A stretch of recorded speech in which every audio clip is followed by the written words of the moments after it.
भारत माता की, भारत माता की, इनकलाब, इनकलाब, वंदे, वंदे। मंच पे मौजूद कांग्रेस के अध्यक्ष खड़गे साहब, असली शिवसेना के अध्यक्ष उद्धव ठाकरे जी,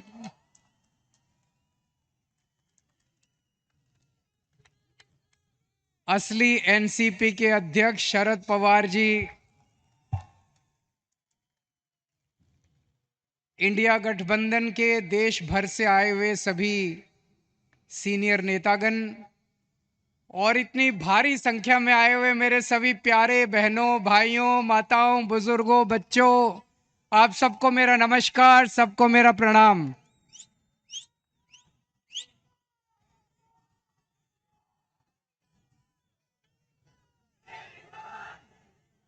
दोस्तों, आज आप लोगों के बीच में आके मुझे बहुत अच्छा लग रहा है। सीधे जेल से आ रहा हूं आप लोगों के बीच में।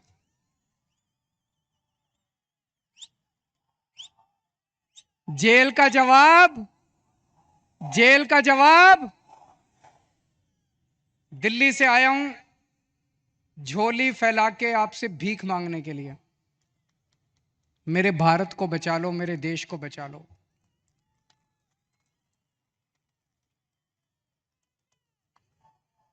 हमारे देश को प्रधानमंत्री जी तानाशाही की तरफ ले जा रहे हैं।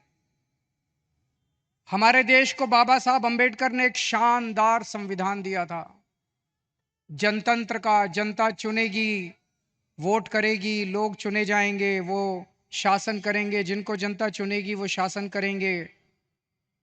जनता के मुताबिक काम किए। अब धीरे धीरे धीरे धीरे प्रधानमंत्री जी ये शासन, ये जनतंत्र खत्म करना चाहते हैं।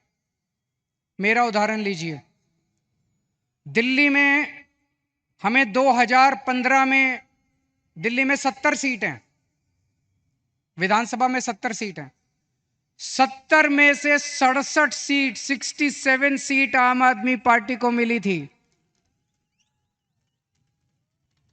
5 साल बाद चुनाव हुए 2020 में, और 2015 में 67 सीट आम आदमी पार्टी को, 3 सीट बीजेपी को।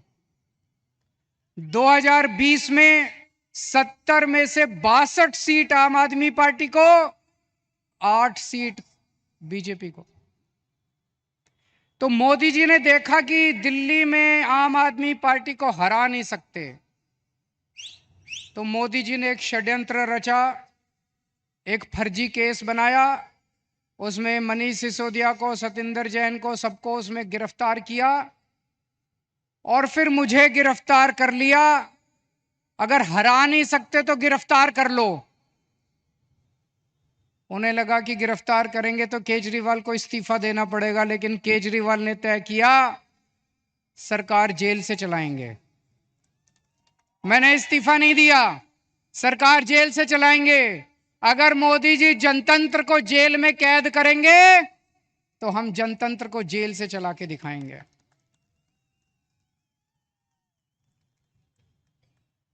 मैं एक बहुत छोटा सा आदमी हूं। हमारी एक छोटी सी पार्टी है, 2 राज्यों में है, पंजाब में, दिल्ली में। मैं सोच रहा था मोदी जी ने मुझे गिरफ्तार क्यों किया। मेरे जैसे छोटे से, वो तो इतने बड़े आदमी हैं, इतना उनके पास साधन है, तमाम उनके पास रिसोर्सेज हैं, मुझे क्यों गिरफ्तार किया। मुझे गिरफ्तार किया क्योंकि दिल्ली के गरीब बच्चों के लिए मैंने अच्छी शिक्षा का इंतजाम किया। दिल्ली के गरीब बच्चों के लिए मैंने अच्छे सरकारी स्कूल बनाए, शानदार सरकारी स्कूल बनाए। मोदी जी नहीं चाहते कि गरीब बच्चों के लिए अच्छे स्कूल बनाए जाएं, वो इस काम को रोकना चाहते हैं, इसलिए उन्होंने मुझे गिरफ्तार किया।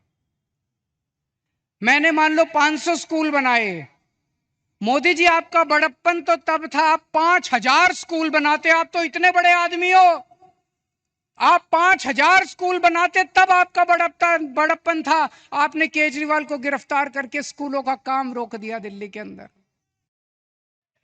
मुझे गिरफ्तार इसलिए किया क्योंकि दिल्ली में मैंने इतने सारे मोहल्ला क्लिनिक, गली गली में मोहल्ला क्लिनिक, अस्पताल बनाए शानदार, सबका इलाज मुफ्त कर दिया, दवाइयां, टेस्ट, सब कुछ मुफ्त कर दिया 2.5 करोड़ दिल्ली के लोगों के लिए। मोदी जी ये काम रोकना चाहते हैं, इसलिए मुझे गिरफ्तार किया।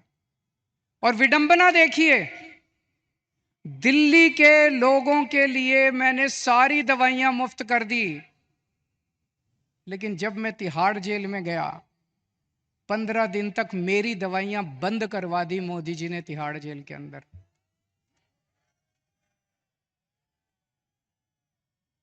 मैं शुगर का मरीज हूं 20 साल से, और 10 साल से इंजेक्शन ले रहा हूं इंसुलिन के। रोज 4 इंजेक्शन लगते हैं मेरे को इंसुलिन के, 52 यूनिट इंसुलिन लेता हूं रोज। लेकिन जब मैं तिहाड़ गया, मोदी जी ने मेरे इंजेक्शन बंद करा दिए। 15 दिन तक मेरी 300 पहुंच गई शुगर, 350 पहुंच गई शुगर। मैं बोलता रहा वहां पे अफसरों को, कर्मचारियों को, मुझे इंसुलिन चाहिए, उन्होंने नहीं दी। बोले ऊपर से आदेश है, इंसुलिन नहीं दे सकते। अगर किसी आदमी को कई दिनों तक शुगर हाई रहे तो उसकी किडनी खराब हो जाती है, उसका लिवर खराब हो जाता है। मुझे नहीं पता ये क्या करना चाहते थे मेरे साथ, लेकिन इतिहास गवाह है, ऐसे बहुत सारे किस्से हुए हैं जब विरोधियों को और विपक्षी पार्टी के लोगों को जेल में डाल के उनके शरीर को खराब कर दिया गया। मुझे गिरफ्तार इसलिए किया गया क्योंकि दिल्ली के सभी लोगों की मैंने बिजली मुफ्त कर दी। दिल्ली में लोगों का बिजली का बिल 0 आता है। मैं मोदी जी को कहना चाहता हूं कि आपकी बड़प्पन तो तब होता जब आप पूरे देश के लोगों की बिजली मुफ्त कर देते। आपने दिल्ली के लोगों की बिजली आप रोकना चाहते हो, इसलिए आपने मुझे गिरफ्तार किया। अब दोस्तों, ये लोग कह रहे हैं कि मुझे 2 तारीख को दोबारा जेल जाना है। मैं जेल जाऊंगा कि नहीं जाऊंगा, ये आपके हाथ में है। अगर आपने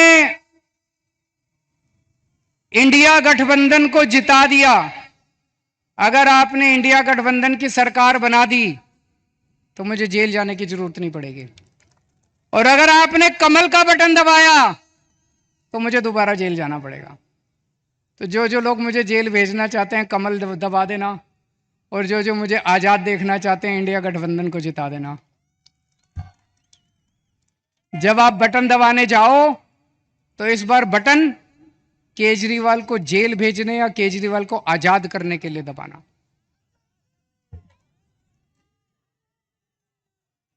रशिया का नाम सुना है? Russia, Putin. पुतिन ने क्या किया, जितने विपक्षी नेता थे उनको सबको कैद करके जेल में डाल दिया या मरवा दिया, और फिर चुनाव करवाए। 87% वोट मिल गए, 87%। जब विपक्षी नहीं होगा, लड़ने वाले नहीं होंगे, सारे वोट आप ही को मिलेंगे।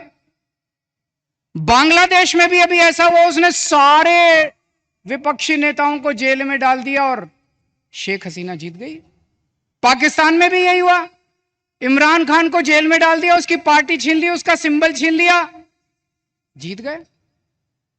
अब मोदी जी भी हमारे देश को पाकिस्तान और बांग्लादेश बनाना चाहते हैं। इंडिया गठबंधन भारत देश को दुनिया का नंबर 1 देश बनाना चाहता है। मोदी जी भारत को बांग्लादेश और पाकिस्तान बनाना चाहते हैं।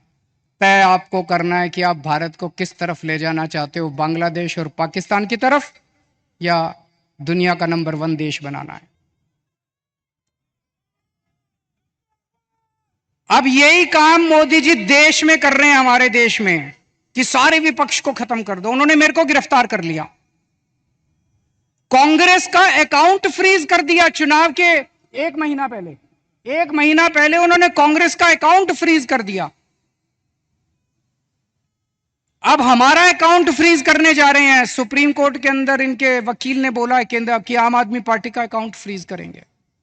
शिवसेना के उन्होंने 2 टुकड़े कर दिए, शिवसेना के 2 टुकड़े कर दिए, एनसीपी के 2 टुकड़े कर दिए, स्टालिन के कई मंत्रियों को गिरफ्तार कर लिया, ममता दीदी के कई मंत्रियों को गिरफ्तार कर लिया। सारे विपक्ष को तहस नहस करने के बाद मोदी जी कहते हैं आओ चुनाव लड़ते हैं। ये तो कायर लोग कहते हैं ऐसे। अरे मोदी जी दम में तो आंख में आंख डाल के छाती चौड़ी करके चुनाव की तरह लड़ो ना, सबके अकाउंट फ्रीज कर दिया, सबको जेल में डाल दिया। इस वक्त मोदी जी एक बड़े खतरनाक मिशन पे काम कर रहे हैं, बहुत खतरनाक मिशन है, आपको पता नहीं अंडरग्राउंड का चल रहा है। उस मिशन का नाम है वन नेशन वन लीडर। इस देश में वो चाहते हैं मोदी जी एक ही नेता होना चाहिए। उसके लिए वो दो लेवल पे काम कर रहे हैं। एक लेवल, जितने विपक्ष के नेता हैं एक एक करके सबको जेल में डाल रहे हैं, कईयों को डाल दिया, और अगर वो जीत गए, भगवान ना करे वो जीते, अगर वो जीत गए, मैं आपको चैलेंज करता हूं अगले चुनाव तक ठाकरे साहब भी जेल में होंगे, खड़गे साहब भी जेल में होंगे, राहुल गांधी भी जेल में होंगे, प्रियंका भी जेल में होगी, केजरीवाल तो है ही जेल में, शरद पवार साहब भी जेल में होंगे, ममता जी भी जेल में होंगी, स्टालिन भी जेल में होंगे, पिनराई विजयन भी जेल में होंगे। तो एक उनके लेवल पे काम कर रहे हैं, विपक्ष को सबको जेल में डाल दो, जैसे पुतिन ने, शेख हसीना ने, जैसे पाकिस्तान वालों ने जेल में डाला। और दूसरे लेवल पे उनकी अपनी बीजेपी पार्टी में जितने नेता हैं सबको पैदल कर दिया, सबकी राजनीति खत्म कर दी। देवेंद्र फडणवीस को खत्म कर दिया उन्होंने, शिवराज सिंह चौहान को खत्म कर दिया, वसुंधरा राजे को खत्म कर दिया, डॉक्टर रमन सिंह को खत्म कर दिया, खट्टर साहब को खत्म कर दिया। एक ही बचा है, कौन है? अगला किसका नंबर है? अगला किसका नंबर है? सारा देश जानता है अगला नंबर योगी आदित्यनाथ का है। अगर ये जीत गए तो 2 महीने के अंदर योगी आदित्यनाथ को उत्तर प्रदेश के सीएम पद से हटा देंगे ये लोग। बड़ा खतरनाक, एक ही नेता बचेगा और वो भी बस वही राज करना चाहते हैं। लेकिन एक और चीज है, 2014 में जब मोदी जी प्रधानमंत्री बने थे, उन्होंने एक नियम बनाया बीजेपी के लिए कि जो नेता 75 साल का हो जाएगा बीजेपी में, उसको रिटायर करना पड़ेगा, उसको अपना पद छोड़ना पड़ेगा, उसको टिकट नहीं मिलेगी, और अगर वो किसी पद पे काम कर रहा है तो उसे इस्तीफा देना पड़ेगा। उस रूल के तहत उन्होंने सबसे पहले आडवाणी जी को रिटायर किया, फिर मुरली मनोहर को रिटायर किया, फिर उन्होंने सुमित्रा महाजन को रिटायर किया, फिर उन्होंने यशवंत सिन्हा को रिटायर किया, और कई लोगों को रिटायर किया। साल 17 सितंबर को मोदी जी 75 साल के हो रहे हैं।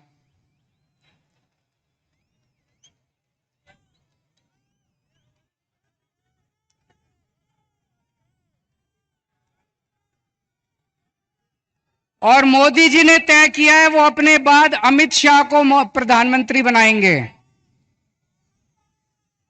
मोदी जी ने तय किया है वो अपने बाद अमित शाह को तो इस बार मोदी जी अपने लिए वोट नहीं मांग रहे, अमित शाह के लिए वोट मांग रहे हैं। अमित शाह को प्रधानमंत्री बनाने के लिए वोट मांग रहे हैं। आप अपने आसपास जितने बीजेपी के सपोर्टर हैं, बीजेपी के वोटर हैं, बीजेपी के भक्त हैं, उनको बोलना अगर वो वोट डालने जाएं, ये सोच के जाएं कि वो अमित शाह के लिए वोट दे रहे हैं, मोदी जी के लिए वोट नहीं दे रहे हैं। आंख बंद कर लें और सोचें कि मोदी जी की बजाय अमित शाह प्रधानमंत्री बनने वाले।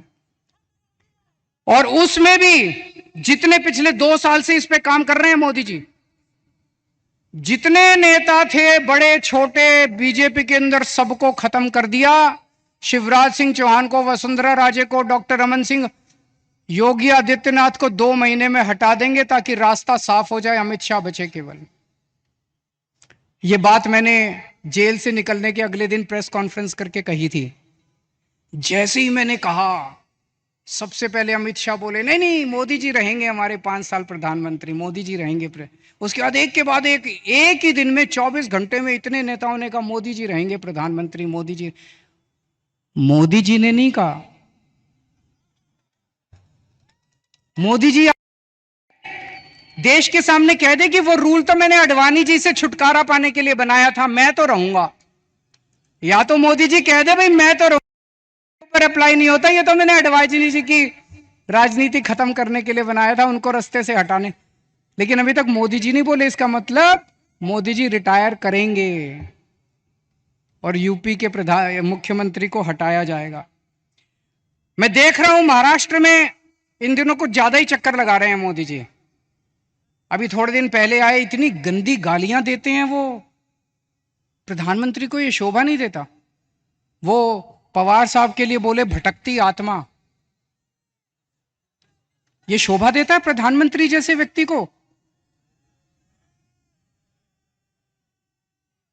शरद पवार जी की, इतने सीनियर नेता हैं देश के, आपकी उनसे वैचारिक भिन्नता हो सकती है, अलग अलग पार्टी में हो सकते हैं, लेकिन थोड़ी सी इज्जत तो रखिए। 84 साल की उम्र है शरद पवार जी की, मोदी जी की 74 साल की उम्र है, 10 साल बड़े हैं उनसे, और उनको कहते हैं भटकती आत्मा। ये तो सड़क छाप बात है। वो उद्धव ठाकरे जी को कहते हैं, क्या बोले उद्धव ठाकरे जी को? नकली संतान। उद्धव ठाकरे जी को कहते हैं नकली संतान। ये कोई भाषा है प्रधानमंत्री की? इस तरह से बोलते हैं प्रधानमंत्री? ये शरद पवार की बेइज्जती नहीं है, ये उद्धव ठाकरे की बेइज्जती नहीं है, ये महाराष्ट्र के एक एक व्यक्ति की बेइज्जती है। इस बार जब वोट डालने जाओ तो ऐसा बटन दबाना कि महाराष्ट्र की इज्जत ऊंची हो और महाराष्ट्र की बेइज्जती का बदला लिया जाएगा।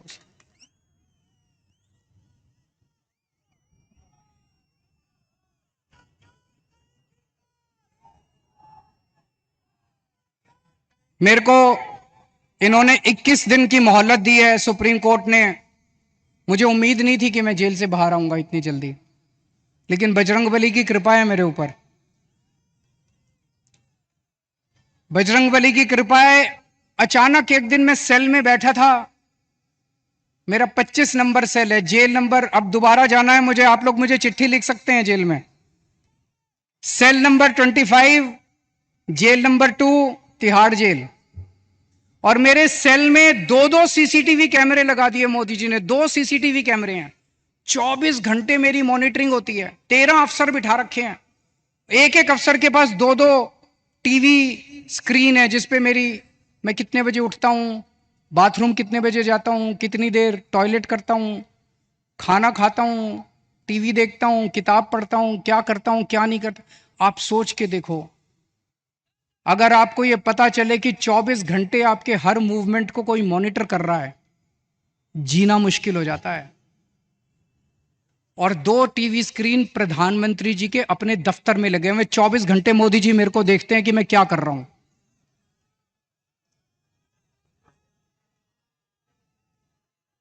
तो एक दिन मैं टीवी देख रहा था, अचानक मुझे पता चला कि सुप्रीम कोर्ट ने मेरे को बेल दे दी।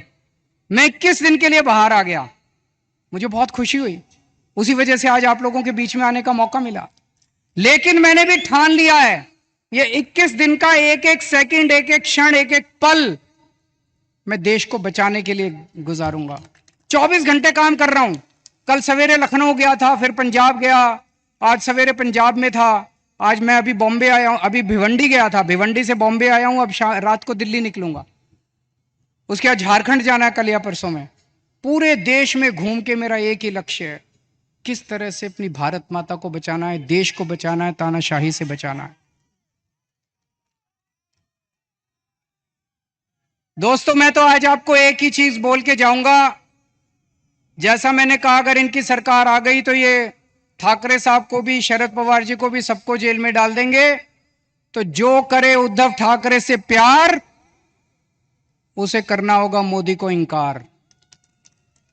जो करे शरद पवार को प्यार, उसे करना होगा मोदी को इंकार। और अंत में मैं कहना चाहता हूं, इंडिया गठबंधन के यहां पे 3 पार्टनर्स हैं, शिवसेना, एनसीपी और कांग्रेस। मैंने एक वीडियो देखा, मैं बड़ा चिंतित हो गया वो वीडियो देख के सोशल मीडिया पे। एक व्यक्ति ने वोट दे के बाहर निकला, उससे मीडिया वाले ने पूछा किसको वोट दिया? बोला शरद पवार को। बोला कौन से निशान पे? बोला घड़ी के निशान पे। अभी बहुत कंफ्यूजन है लोगों में, इस कंफ्यूजन को दूर करना बहुत जरूरी है। लोग, मैं देख रहा हूं, बड़ी जबरदस्त तरीके से बीजेपी को नकार रहे हैं, लेकिन अगर गलत सिंबल पे वोट डल गया तो बड़ी मुश्किल हो जाएगी। आप सब लोगों की जिम्मेदारी है, जितने लोग आज यहां आए हैं, वापस जाके अपने अपने मोहल्ले में, अपने अपने गांव में, अपने अपने पड़ोस में बोल देना कि असली शिवसेना का सिंबल बदल गया है, असली शिवसेना का सिंबल ये है, मशाल है। ये बताना पड़ेगा सबको, बताना पड़ेगा सबको। और असली एनसीपी का सिंबल जो है वो अब घड़ी नहीं है, वो तुतारी बजाने वाला आदमी है। वो बताना पड़ेगा सबको, हम सबकी जिम्मेदारी है। पार्टी अपना काम कर रही है, लेकिन पार्टी के साथ साथ जनता की भी जिम्मेदारी है। और लास्ट में एक ही चीज कहूंगा, 4 तारीख को जब नतीजे आएंगे, मैं तब तक जेल जा चुका हूंगा, जेल से नतीजे देख रहा हूंगा। पिछली बार 48 में से 42 सीट एनडीए की आई थी, इस बार 48 में से 42 सीट इंडिया गठबंधन की आनी चाहिए। अगर 48 में से 42 सीट इंडिया गठबंधन की आई तो मुझे जेल के अंदर बड़ा सुकून मिलेगा। आप सब लोगों ने, इंडिया गठबंधन के सभी नेताओं ने, ठाकरे साहब ने, पवार साहब ने, खड़गे साहब ने आज मुझे यहाँ आमंत्रित किया, बोलने का मौका दिया, बहुत बहुत शुक्रिया। और इतने प्यार से आप सब लोगों ने सुना। आप लोग खुश रहें, स्वस्थ रखें, भगवान आपका खूब खुशियां दे।